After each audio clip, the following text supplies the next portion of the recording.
Hello दोस्तों, जय श्री कृष्णा। देखिए, ये गीता की इस श्रृंखला में मैं आपको 2 अध्याय की वीडियो भेज चुका हूँ। अब ये जो तीसरा अध्याय है हमारा कर्म योग, ये बहुत महत्वपूर्ण है।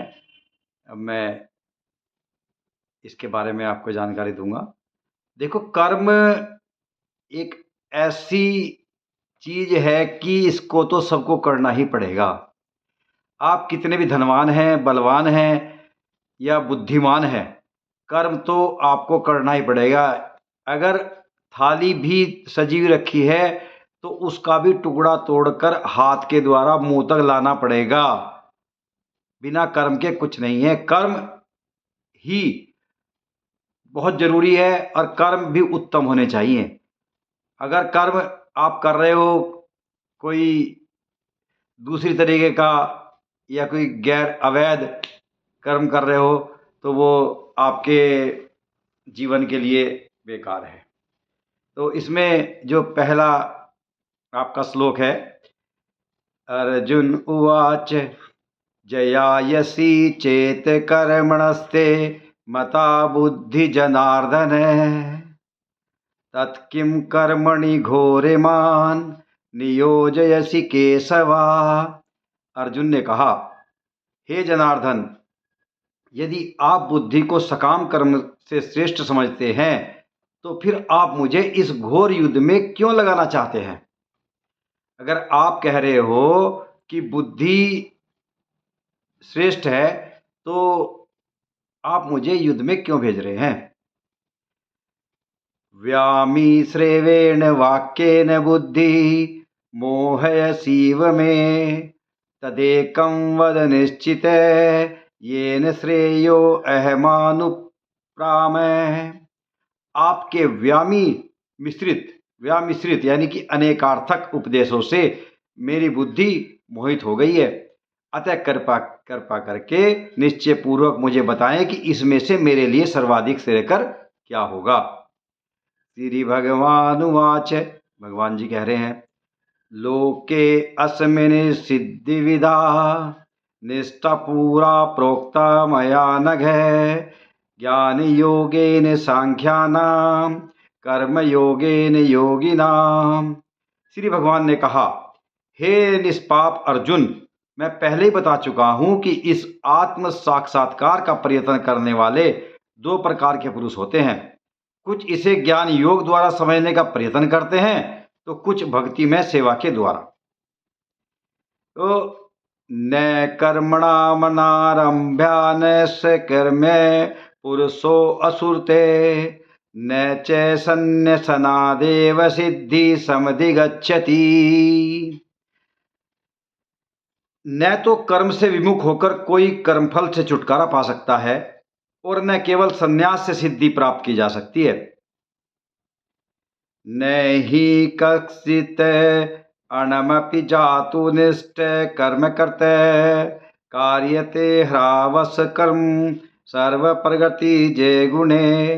प्रत्येक व्यक्ति को प्रगति से अर्जित गुणों के अनुसार विवश होकर कर्म करना पड़ता है। अतः कोई भी एक क्षण भर के लिए भी बिना कर्म किए बिना नहीं रह सकता। कमरेन्द्रियाणि संयम्य ये आस्ते मनसा स्मरण इंद्रियार्थान विमूढ़ात्मा मिथ्याचार से उच्यते। जो कर्मेंद्रियों को वश में तो करता है किंतु जिसका मन इंद्रिय विषयों का चिंतन करता रहता है वह निश्चित रूप से स्वयं को धोखा देता है और मिथ्याचारी कहलाता है। यस्तिवेन्द्रियाणि मनसा नियमारंभते अर्जुन कर्मेन्द्रिये कर्मयोगमसक्तः स विशिष्यते। दूसरी ओर यदि कोई निष्ठावान व्यक्ति अपने मन के द्वारा कर्मेंद्रियों को वश में करने का प्रयत्न करता है और बिना किसी आसक्ति के कर्म योग कृष्ण भावात्मक अमृत में प्रारंभ करता है तो वह अति उत्कृष्ट है। नियतं कुरु कर्म तव कर्म जयायो हकमर्ण शरीर यात्रापि चैतन्य परसिद्ध्येद कर्मणे। अपना नियत कर्म करो, क्योंकि कर्म न करने की अपेक्षा कर्म करना श्रेष्ठ है। कर्म के बिना तो शरीर निर्वाह भी नहीं हो सकता। हमको एक हर कर्म है, नित्य कर्म है, अपना ऑफिस जाना है, अपनी व्यापार करना है, मतलब कर्म के बिना अगर हम कुछ खा भी लेंगे तो हमें पचेगा नहीं। कितना भी आप धनवान हो, कर्म तो करना ही चाहिए। ये मत सोचो कि मेरे पास तो बहुत धन है, बहुत दौलत है कि अब मुझे कर्म करने की क्या आवश्यकता है। यथार्थात कर्मणो अन्यत्र लोको अपकर्म बंधन तदर्थ कर्म कौन्तेय मुक्त संगे समाचर है। श्री विष्णु के लिए यज्ञ रूप में कर्म करना चाहिए, अन्यथा कर्म के द्वारा इस भौतिक जगत में बंधन उत्पन्न होता है। अतः हे कुंती पुत्र, उनकी प्रसन्नता के लिए अपने नियत कर्म करो, इस तरह तुम बंधन से सदा मुक्त रहोगे।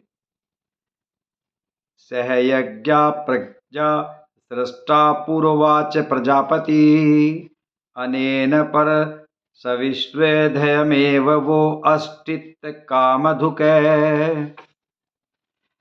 सृष्टि के प्रारंभ में समस्त प्राणियों के स्वामी प्रजापति ने विष्णु के लिए यज्ञ सहित मनुष्यों तथा देवताओं की संततियों को रचा और उनसे कहा, तुम इस यज्ञ में सुखी रहो, क्योंकि इसके करने से तुम्हें सुखपूर्वक रहने तथा मुक्ति प्राप्त करने के लिए समस्त वांछित वस्तुएं प्राप्त हो सकेंगी। देवान्न भावयातेन ते देवा भावयन्तु वै परस्परं भावयतन्ते श्रेय परम वास अस्पतः। यज्ञों के द्वारा प्रसन्न होकर देवता तुम्हें भी प्रसन्न करेंगे और इस तरह मनुष्य और देवताओं के मध्य सहयोग के सबों को संपन्नता प्राप्त होगी। इष्टान भोगा नहीं वो देवा दासयन्ते यज्ञ भाविता तैवेदतान प्रद्याभ्यो यो भुक्ते स्तेन एव से। अर्थात जीवन की विभिन्न आवश्यकताओं की पूर्ति करने वाले विभिन्न देवता यज्ञ संपन्न होने पर भी प्रसन्न होकर तुम्हारी सारी आवश्यकताओं की पूर्ति करेंगे, किंतु जो इन उपहारों को देवताओं को अर्पित किए बिना भोगता है वह निश्चित रूप से चोर है।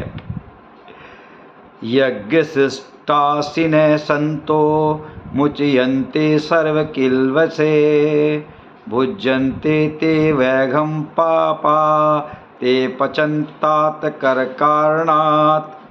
भगवान के भक्त सभी प्रकार के पापों से मुक्त हो जाते हैं, क्योंकि वे यज्ञ में अर्पित किए गए भोजन प्रसाद को ही खाते हैं।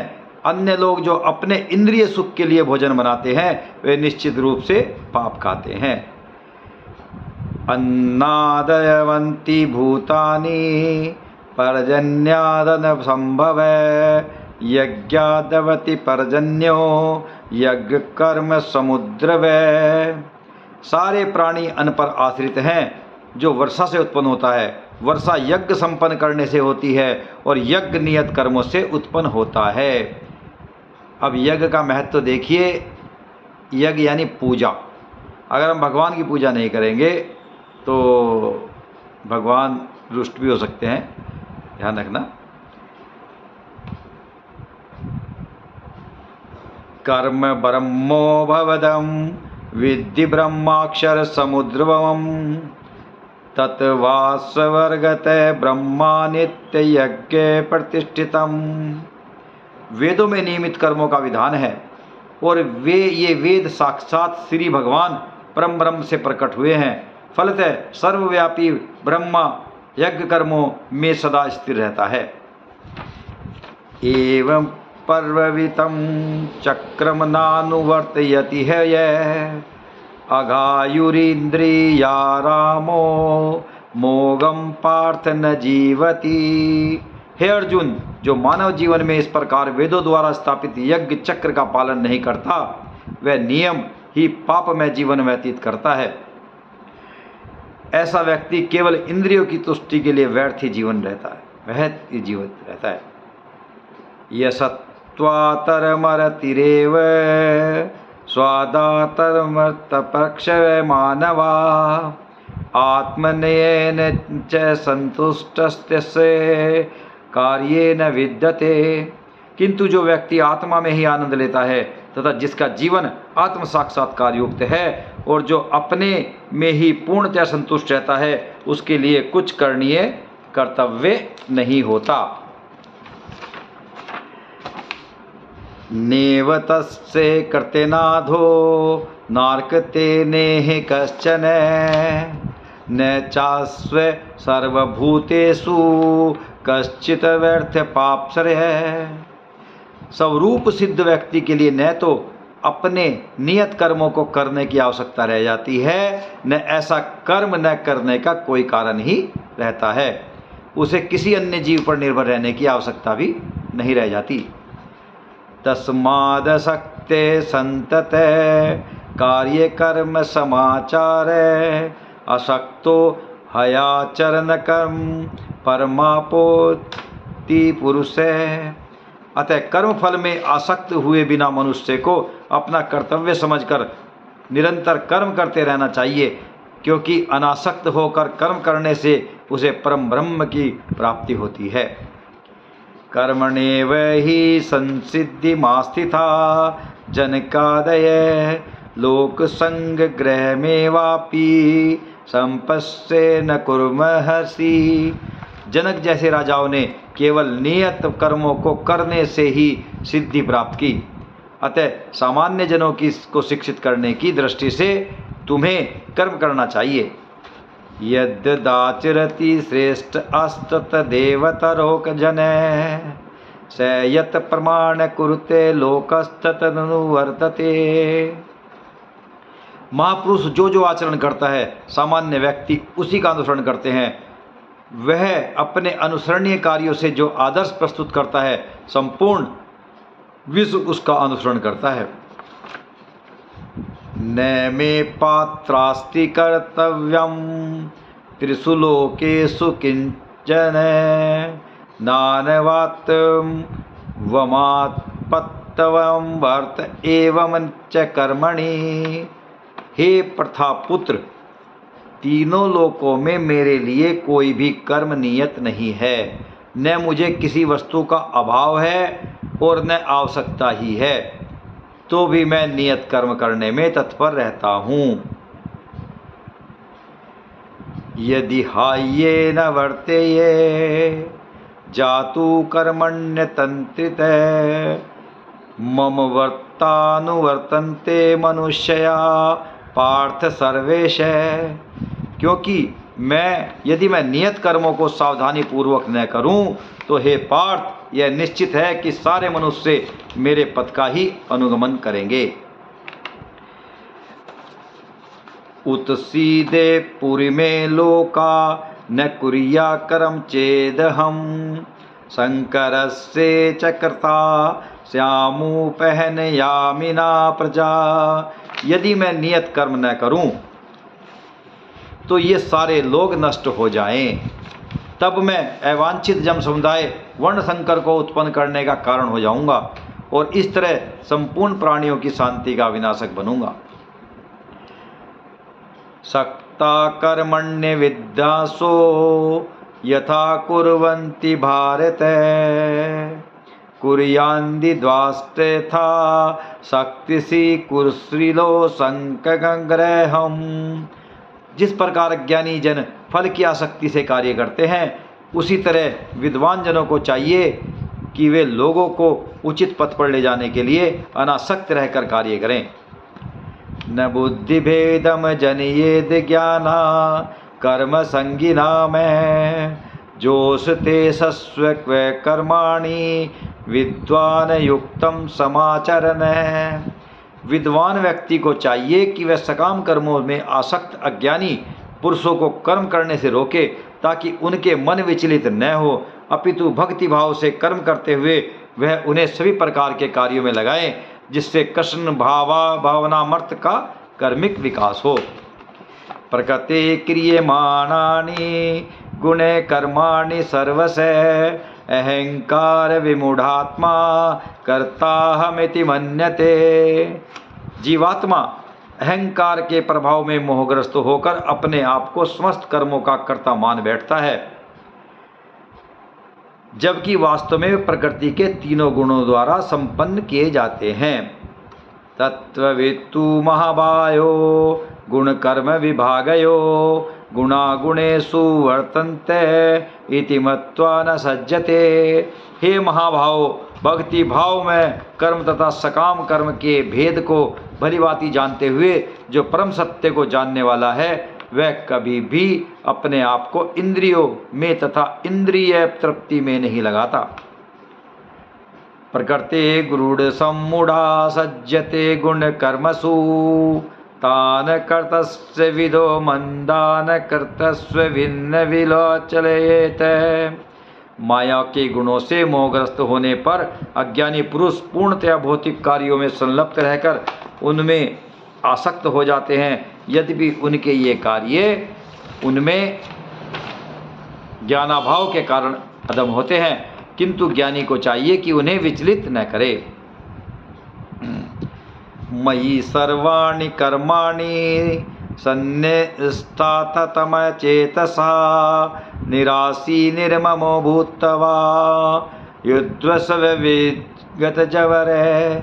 अतः हे अर्जुन, अपने सारे कार्यों को मुझ में समर्पित करके मेरे पूर्ण ज्ञान से युक्त होकर लाभ की आकांक्षा से रहित, स्वामित्व के किसी दावे को के बिना और आलस्य से रहित होकर युद्ध करो।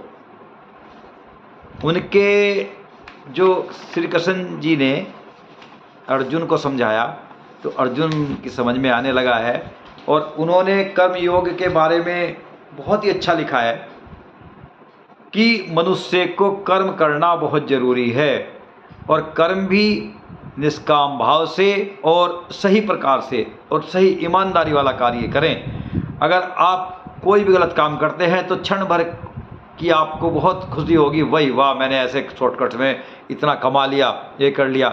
लेकिन जब बाद में उसका पर्दाफाश होता है तो सब रिकवरी हो जाती है। बड़े बड़े गबन और बड़े बड़े ये टीवी में हम देखते हैं कि इतने लाख करोड़, इतने जो हम सोच भी नहीं सकते उतनों का लोग बाग बैंक से लोन लेकर फरार हो गए, विदेश चले गए, और क्या होता है बाद में उनको वापस लाया जा रहा है, उनकी एक एक संपत्ति जब्त की जा रही है। इसलिए कर्म उन्होंने भी किया, उनका कर्म शॉर्टकट वाला कर्म था। उन्होंने बिना हाथ पैर हिलाए अपना दिमाग लगाया और अपनी सेटिंग अपने जैसे कर्मचारियों से करके और उन्होंने पैसा कमा लिया, उसका लाभ भी उठाया, मज़े लिए। लेकिन जब उसकी सत्यता का पता चला तो उनको सब कुछ वापस करना पड़ा। तो इसलिए वे कहते हैं, हे मनुष्य तू कर्म कर। बहुत लोग साधु बन जाते हैं। साधु वे सोचते हैं कि बस हमको खाने को मिल जाएगा और हम तो हैं सन्यासी हैं, लेकिन वे भी कर्म करते हैं और कुछ नहीं तो वे समाज सेवा में लगे रहते हैं। समाज सेवा भी एक कर्म है। अगर आपके पास धन दौलत है और आपको कुछ करने की आवश्यकता नहीं है तो आप समाज सेवा में लग जाएं। समाज सेवा भी एक कर्म है। और ये जो गीता का तीसरा अध्याय है कर्म योग, इसको मैं 2 पार्ट में, आधा आज और एक अगली वीडियो में दूंगा। इसको पढ़ने से आपको आपके चरित्र में बहुत उदारता आएगी। और आप ध्यान से देखना कि गीता पढ़ने वाले बहुत कम बीमार होते हैं, क्योंकि उनमें जो सुबह रोज़ गीता पढ़ता है उनके अंदर एक रक्त का संचार, उनके अंदर एक स्फूर्ति, उनके एक अच्छा कार्य करने की एक उनके अंदर एक भावना होती है। तो इसलिए आज के लिए इतना ही। अगर आपने मेरा चैनल AB दुनिया, अमरीश भारद्वाज दुनिया जो सब्सक्राइब नहीं किया है तो कृपया से सब्सक्राइब कर दें। Thank you.